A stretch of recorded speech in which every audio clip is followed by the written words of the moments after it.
தமிழர்களின் பாரம்பரிய விளையாட்டான ஜல்லிக்கட்டு விழாவானது நாமக்கல் மாவட்டத்திலேயே முதலாவதாக எருமப்பட்டியில் நடைபெறுகிறது.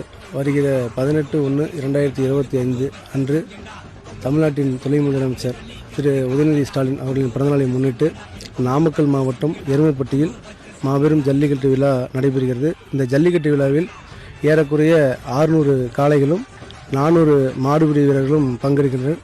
இந்த சிறப்புமிக்க விழாவானது நாமக்கல் கிழக்கு மாவட்ட செயலாளர் திரு KRN ராஜேஷ்குமார் அவர்கள் தலைமையில் நடைபெறுகிறது.